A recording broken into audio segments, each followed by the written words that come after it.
Hello everyone, welcome to another live hangout here at Voice Essentials. So good to be spending the next little bit of time with you for the next I think it'll be a slightly shorter show today. I've actually got heaps I've got to get to, and as you know, I fit these sessions in between students. If you don't know me, my name is Dr. Dan, and I am actually a singing teacher. It's not something I discovered to do on YouTube. It is something that I've been doing for 25 plus years, and so I teach real people how to sing every working day of my life, and I will have another student straight after this session that we're doing together. Today is a Q&A. We are going to answer your questions to the best of my ability. I always throw out the disclaimer, I don't know everything, but over the 25 years of experience teaching that I've collected quite a few answers to quite a few different questions. And in fact, if you're with us 2 weeks ago, we did a Q&A, and I think it was Mackenzie Kate threw a question at me that I simply didn't know the answer to, and I declared that quite openly. And I went and did some research, and I still don't know the answer. And we talked about that last week. And so we sent Mackenzie Kate I think it was Mackenzie Kate back to her neurologist to discuss POTS, I think it was, from memory. Anyway, just a case in point to say occasionally I get thrown a curveball, and sometimes I've got to let that curveball go through to the keeper. Nonetheless, we're going to answer your questions. Just wanted to let you know what's coming up. Next week, we will not be having a show. Next week is my studio break between my third and fourth terms, what many of you in the Northern Hemisphere refer to as your quarters, I think. Do you call them quarters? Anyway, we call them terms. And so next week, and here's a heads up, next week I am filming Voice Essentials 3. So doing all the filming for the modules for Voice Essentials 3. I cannot wait to sort of get this all laid out, and we are launching 1st of December. So excited to give you the third installment. So many of you have done Voice Essentials 1 and Voice Essentials 2, and I'm really excited to bring you Voice Essentials 3.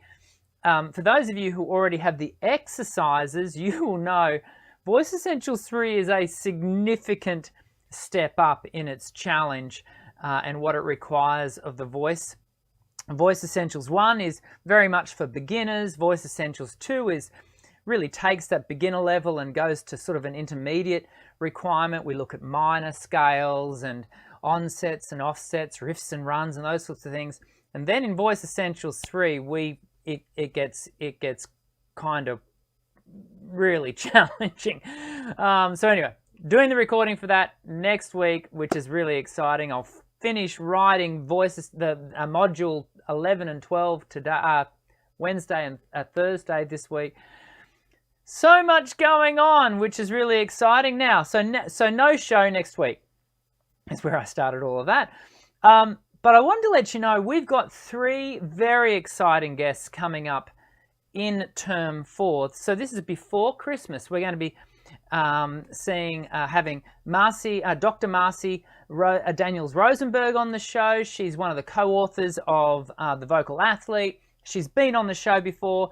She's coming back on. She said, I threw the invite out, and she was like, yes, want to come back on. And we're going to be talking about semi-occluded vocal tract exercises, something that we've talked a lot about here on the show, but she's going to bring her perspective and talking about the value of those. And because she comes very much from a speech pathology point of view, and so she's going to be bringing that to us. We've got Dr. Joan Melton is going to be coming on the show, and we're going to be talking about, she's a music theatre specialist, a researcher from New York. Super excited to be having Dr. Melton on the show for the first time. And we are going to finalize the year with Professor Brian Gill from the US. And Brian's been on the show before. We talked about him in last week's show, actually. This man has a big brain. And so he will be our final guest in November. And then we'll have our final show at the end of November, and then we'll take a bit of a hiatus. Hiatus? Tomato? We'll have a hiatus over December, January. Dr. Dan needs a break, and then we'll come back and we'll go for it in February in the new year. So don't miss a show. Always remember to subscribe to the channel, hit the white bell icon so you get those YouTube notifications, and all will be swell. I can see so many of you already in the live chat. Man, the live chat is going off already. Like I said, we're going to do. Let me organize things. Oh, can I just let you know? Remember a few weeks ago we had some some connection issues. I'm fairly certain that was a like an NBN. It's our national broadband network here in Australia. I think they were doing some work. Anyway, that's all figured out, I hope. But what is not yet figured out is my studio last week just completely lost power. And that's isolated to my house here.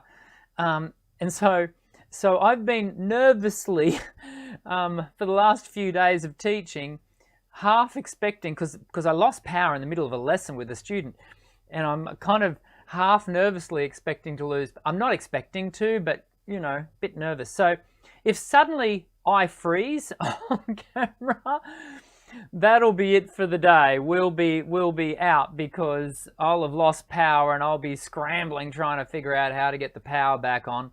I've got to get someone out to look at it. All things being equal, we should be fine, but just wanted to let you know up front. Okay, we should get into some Q&A today because I want to answer your questions right after this.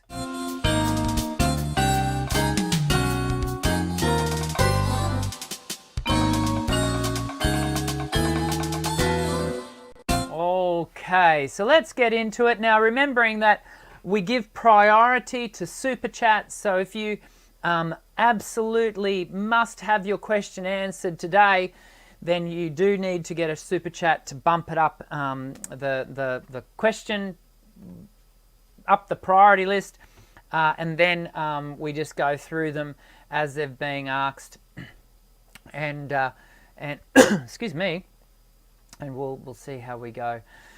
So just remember that, yeah, and all the super chats, if you do want to do a super chat, all of that just gets poured back into the channel. You know, some people don't realize that running a channel can be quite an expensive thing to do, which I do because I'm passionate about getting great vocal instruction to you, and I can see, oh, the Protestant Pope has just sent us a super chat, so here we go. Protestant Pope, Dr. Dan, auto-tune or melodyne, and why? Most of my, I think you're asking, so firstly, for those who don't know, auto-tune was kind of really the first iteration of tuning software that started to be used, like a digital tuning software, and then a product called, I think this is the chronology of it. Then a product called Melodyne came out, does exactly the same thing, but does it using different algorithms, I dare say, and so they both do the same job.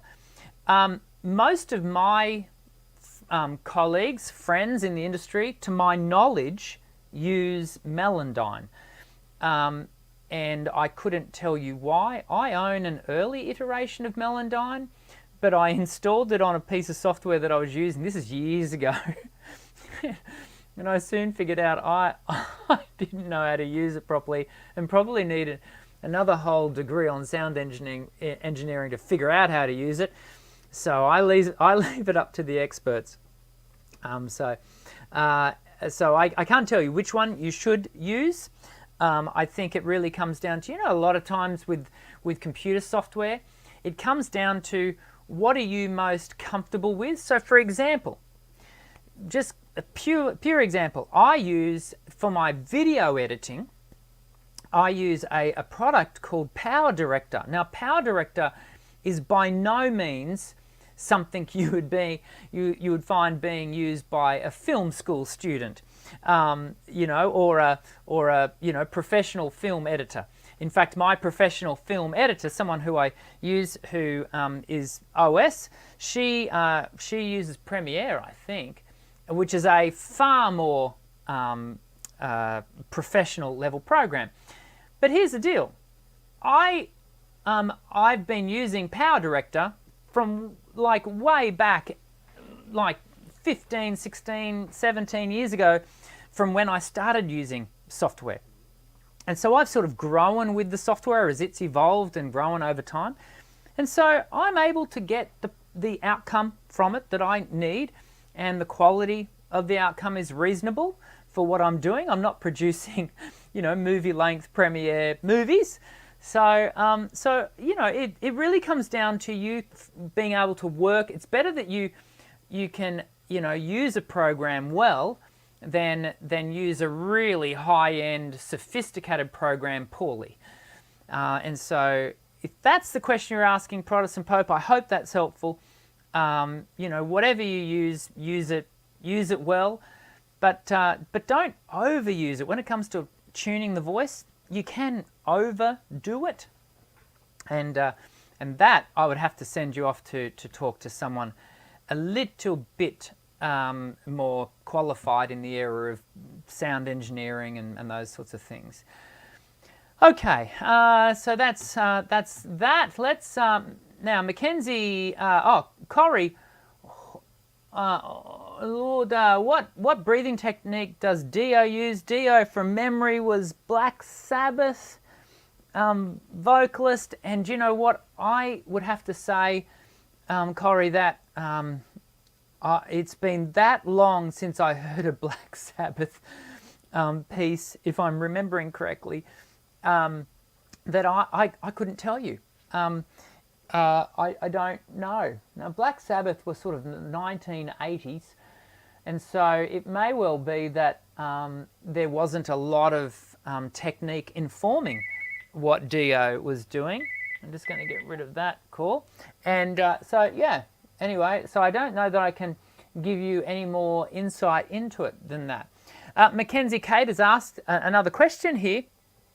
How do I expand my range with lower notes? My range is A3 to A5, and most songs for females have notes lower than that, like G3 to F3. I'm trying to do a cover of The Climb by Miley Cyrus. Yeah, I've given that song to a number of my students over the years, and I can't hit some of the notes in the verses. That's because it's quite a challenging piece to do, Mackenzie, but I think you're talking about the lower notes, aren't you? Do you have any exercises to get my vocal range lower? I have a whole video on this, Mackenzie Kate, which you can go and check out in your own time on the channel here, Voice Essentials. And I've been told by my voice teacher in middle school that you can't extend your range of lower notes, only high notes. Is this correct? I'm glad your voice teacher is remaining nameless here, because I probably would disagree. Now, on one level, I disagree, possibly not in the way you think I might disagree. So, firstly, let's identify you can't extend your range in either direction. In so much as, now, in middle school, your voice is still growing, I dare say. It possibly, depending on where you are in middle school, but your voice probably hasn't emerged as its fully grown adult version yet. So that's important to note. And so while you're in middle school and going through puberty, it is likely that you can extend your range purely because your range is anatomically extending, because your apparatus is growing. But, no, in fact, during puberty, your range will actually shrink. Often singers will experience their voice shrink in range before it then flexes back out again. but that we won't get into the technicalities of that today. But the interesting thing, everyone thinks about range extension as being, I want to sing higher. But you're absolutely right, Mackenzie Kate. We do want our voice to be able to, at times, get to the lower notes. Now, it's interesting that over the years of teaching, as a true tenor, I should generally only be able to really get down to B flat 2, A2, whereas in fact, over the years, because I've taught a lot of male singers, and I've trained my voice to sort of really relax and let the vocal folds really plump up and shorten, I can get down to G2 on a general day, and even on a really good day, I can get it down to F2. Now, by no means would I then say I have a range that goes from F2, because, you know, it's pretty hit and miss down there. But the point I'm making is I have trained over time for my voice to just get that little bit lower. And in doing so, though, I have to acknowledge that as I get older, my top range is just shortening a little bit. And that comes down to the atrophy of the ligament as I age, which is a very natural process. And partly also because I'm not using my voice. There's a little bit of use it or lose it in this. I'm not using my voice as much up in that space. In fact, I'd probably, as I'm hearing myself talk, I'd probably say there's more use it or lose it process going on here. Nonetheless, the point I'm wanting to make is you can exercise your voice so that you sing lower, but you can also exercise your voice so you can sing higher. But we're not exercising the voice so that we add notes onto the range. We're exercising the voice so that we're able to explore the full extent of our own anatomical range. And this is the point, I think, that a lot of people get tripped up, and the wool is pulled over you know, a lot of people's eyes by some of the rhetoric we hear, you know, some of the language we hear used online about, you know, use my particular method and I'll add an octave to your range. You know, it's not unusual for me to have students come in here and in the first 3 or 4 lessons, they are experiencing notes that they haven't experienced before in their voice. But that's not because I've added notes to their range. That is because we've had the opportunity to equip the voice with certain skills that then empower or unlock the anatomy to then coordinate and negotiate their range more efficiently and effectively. And hey presto, I'm able to sing higher. But the same goes for being able to sing lower. So there you go. I hope that helps, Mackenzie. And do you know what? Sometimes I'd send you back to your voice teacher and ask them to qualify what they're saying, because you may well find that what they say in the clarification of your conversation, that they just say exactly what I just said. It may well be that you know, sometimes there can be miscommunication, can't there, and we can hear things incorrectly. Okay, Vintage Dreams question: can anyone sing high notes? I think we just answered that kind of in what we were just speaking for Mackenzie Kate. I wonder, what are some good breathing techniques for singing? I always seem to run out of air. I have got a great video for you, Vintage Dreams. If you jump over to the channel, look for the video that's called Everything You Need to Know About Breathing. It is a in-depth look at everything you need to know about breathing with practical exercises. I think you'll get a lot of value out of that. So that's where I'd send you. Reese and Art. Excuse me, I had lunch immediately before I came online with you all today. And it wants to revisit. How could we properly do a belt? This is from Recent Art. How could we properly do a belt without running out of power or air? Because I have this semi-low voice when I belt, or maintain my high note when I belt. Belt is all about being able. I almost erred on error. With what I just went to say. When it comes to belt, we are learning to manage what's called PTP, phonatory threshold pressure, with phonatory threshold flow, PTF. And I'm hoping that that when Professor Gill comes on, we'll talk more about this. This is later in November, so make sure you subscribe to the channel to not miss when that's going to be on. And so we're managing the pressure. We're always looking to decrease or reduce the pressure from what naturally wants to build up when we're going for volume, for belt, but we're wanting to maintain flow.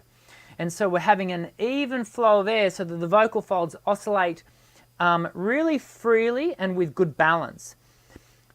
On top of that, supraglottically, that means what is happening above the vocal folds as the sound and the air travels up into the vocal tract and through, then we've got some acoustical qualities going on. And I'm a great believer in the fundamental resonant value you want in your belt is twang, a clear focused resonance, because it really gives a heightened energy flow to your belt. So I hope that answers your questions. Again, for nearly, I went to say for nearly everything. In fact, we don't even come close on the channel to talking about everything there is to do with voice, because there's so much.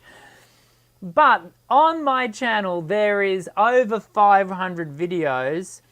And belt is definitely, it's received a bit of a look-see from me over the last few years. So jump onto the channel and go searching for belt videos and you'll learn a bit more about that. Alexis Smith, do you sing yourself or do you like to sing?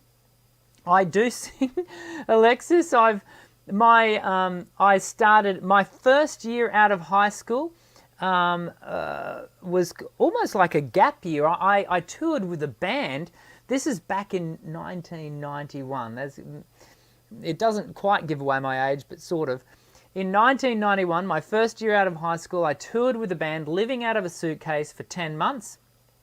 And that was my first foray into truly professional performance. Since then, I've done music theatre, I've done corporate shows, I've been a worship pastor at a church. You name it, pretty much I've kind of done it over the years at a professional standard and level. But these days, I mostly, in fact, predominantly teach. I love empowering other people to realise the full potential of their singing voice. And so, Alexis, yes, I do sing. I still sing for my local church, but that's obviously avocational. But my main drive around the singing thing is around empowering others, and I get a real kick out of that. I probably, do you know, it's a funny thing. I get more of a kick out of empowering other people to sing than singing myself. And I think that's partly driven by the fact that, I had a professional career of, 25 years or so. And I'd kind of, done it all. Now, not everyone my age feels the same way. I've got a lot of friends who are outstanding professional singers. In fact, I saw Emma Dean, who has been on this show with us earlier this year. Emma was on the Australian news in the weather. She's performing here in Brisbane at the moment. She's still performing professionally. She loves it, and that's fantastic. Though I think Emma's a few years younger than me. But the point I'm making is, it's horses for courses, and for me, my main thrust, my main focus currently is teaching people to sing. And I love it. I love it. Okay, how are we going for time? We're doing well. Okay, this is from LA Plays 15. Is there anything I can do to make my tone less nasal when doing high notes? Yeah, it can be a challenge, can't it? Because when we go high, there can be a tendency for the larynx to lift and for there to be a supraglottic, we use that term again, that space above the vocal folds, the laryngopharynx, to narrow down. We do, when we do twang, we'll get a narrowing of the laryngopharynx, but when the larynx lifts and we sort of get this locking down as we go higher, then what will happen is the tongue will pull back and it restricts the ability for the sound to travel through the mouth, and a lot of it gets directed through our nasal cavity, and that's where we can find ourselves becoming overly nasalized. So to help work through that, what we have to do is lay a whole heap of groundwork, and this is something that people often don't understand well about learning to sing and to develop technique. It is important that we build layer upon layer of skill. And so when people first step into my studio, more often than not, and I would describe a lot of people when they first come into my studio, I would describe a lot of them as having what I refer to as a codependent vocal system. And that is when they go to do one thing with their voice, a whole heap of dominoes fall over and all this stuff, other stuff happens that is unnecessary and, if anything, complicates it and gets in the way and creates all sorts of problems.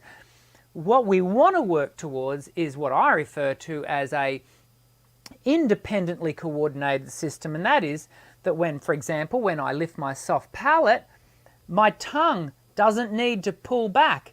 I'm able to manage my airflow to not require that pull back, and so that I don't, so you see what I'm saying? It's all a matter of being able to do one thing without a whole heap of other things happening. And the same thing comes down to, with singing high notes. Just because your voice wants to go high doesn't mean that you should, everything should lock up. But to achieve that, you've got to sort of travel a bit of a journey in order to not arrive there. Now, one of the best ways you can do that is to do my online course, Voice Essentials. If you go to www.voiceessentials.com, in fact, let me see if I'll put the roller, here we go. This will show you the website. It's scrolling across the bottom of the page now. And if you go there, you can enroll in Voice Essentials, and you can start the process of developing the skills that are going to help you have much better technique, better flow, and all of that jazz. Okay, Cody D. Hey doctor, my vocal range goes from A2 to B4 on a full mixed voice and all the way up to A5 using head voice. I'm really confused about the type of voice. A2 to B4, yeah, it's always hard to know. I would encourage you to go and check out, Cody D, check out my video about voice type, and I step you through it, and one step at a time. We even talk about a thing called prima voce, and that is where your voice feels most comfortable. That kind of has an indicator as well. So go and have a check of the video. And it's got a downloadable sheet, your worksheet you can go through, and I have seen, thank you Linda, shouts out to Linda, she's been nursing her hubby who broke his ankle. Hello David, I doubt David's watching the show, but David, we're thinking of you, mate. I love you with your special little, Linda's told me you've got a little, what are they called, like a cart to get yourself around the house. I hope you're feeling all right, mate, and shout out to you. Hope the ankle is healing well. So the Lion King has just thrown us a really fantastic super chat. Thank you, Lion King, and I'm going to answer that for you now. SLS, well, I hope I can answer it. I haven't even read it yet. SLS classify MJ's Fark as baritone, although he sings as a tenor. MJ's real talking voice is low. His singing style and public speaking persona is an extension of his Jackson 5 brand. Baritones can train hard to sing as tenors. Well, it's interesting, isn't it? Because, in fact, here in Brisbane, and I've shared this story before, here in Brisbane, I grew up with and went through uni with a guy by the name of Adam Lopez. And Adam, still a singing teacher here in Brisbane, still throws stuff out online all the time. Adam, to my knowledge, he certainly at one point had earned the Guinness Book World Record for the highest sung note of anyone, from memory, and it was up way off the keyboard, all legit, the whole shebang. Now, the interesting thing about that is, I used to do corporate vocals with Adam. We would be hired to do the same gig. Often we would be in an ensemble, a SATB ensemble, 4-part vocal, and I was always hired as the tenor, and Adam was always hired as the baritone. Now, you would think, but hang on a second, Adam can sing higher than me by a country mile. Can he sing higher than me? But no, I was the tenor and hired as the tenor, and Adam was hired as the baritone, and that's because of the colouring and where Adam's voice would really, as far as singing tunes and blending in with a group, that's where Adam would sit, and my voice would colour really, in a really lovely way with his.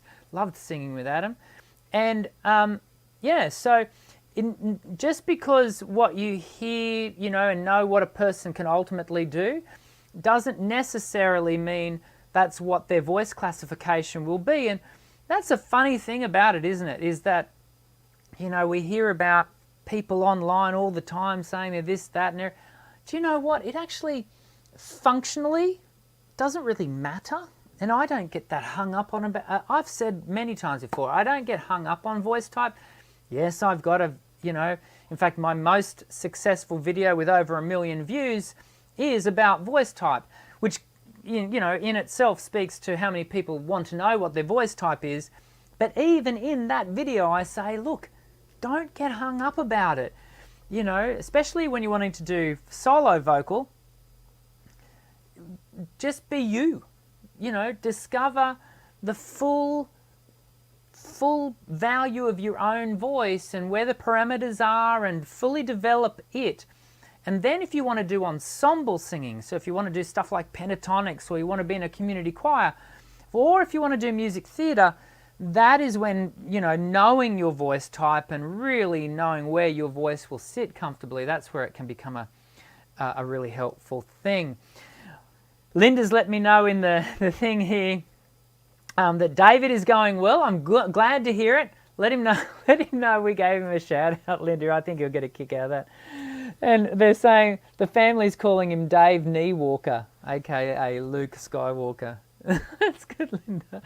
That's good. Okay, I'm glad to hear that he's going well. We're going to finish up here soon because, as I said, I've got stuff today I really need to get to. ZV.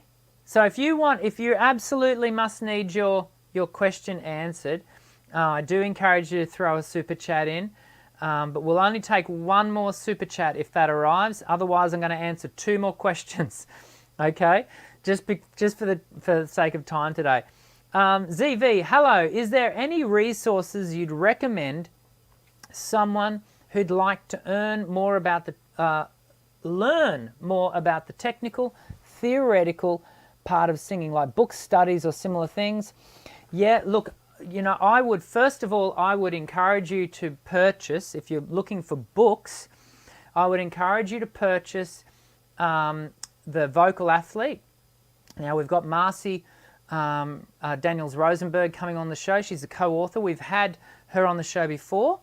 We've also had her other co-author for that book, Dr. Oh, I've gone blank. I'm looking over LeBorn, Wendy LeBorn. And we've had her on the show before. It is an excellent book. It's in its second edition, and I would encourage you to have a read of it. Now, that can be a little daunting to start with, especially if you haven't done a lot of reading in the area of voice, but it would be a good place to start. There are more simple books, but equally, the more simple something becomes, the more easy it is to err on, being incorrect. So, if you're wanting to kind of start to chew on a bit of meat when it comes to vocal pedagogy, that would be where I'd go. As far as what else have we got here? The technical, theoretical part of singing. Yeah, so that would be the first place. With my courses, Voice Essentials, I do go into a little bit of pedagogy, not the art of teaching, but I do kind of try to use, up-to-date, correct language and those sorts of things. So you might find the Voice Essentials course helpful. I'm trying to think of other stuff that you would find helpful. There are other YouTube channels that are of value. You go and check out Karen from Singwise, her channel. I'm coming up blank, but that's not to say there isn't plenty out there. There is some really good stuff out there, but even the stuff that's coming to mind is sort of for singing teachers. But that's kind of where you're going to find this sort of stuff. Last week we had Dr. Shannon Coates on. She has a fantastic, a whole heap of resources for singing teachers. And so I'd encourage you to go and check out her stuff. Dr. Shannon Coates from Canada. Yeah, so that'll get you started. Anyway, one final question. We're going to give it to Bartek. Bartek, I haven't seen you in the chat for a little while, but I'm glad to see you here. Or maybe I just haven't been paying attention. One final question for Bartek, and my apologies to other questions that we haven't got to today. What is the fastest and safest way to learn growling? Can anyone learn it? Thanks. Interesting question. I usually send people direct to go and check out the Zen of Scream if that's really what they want to do. I do teach students who sing metal.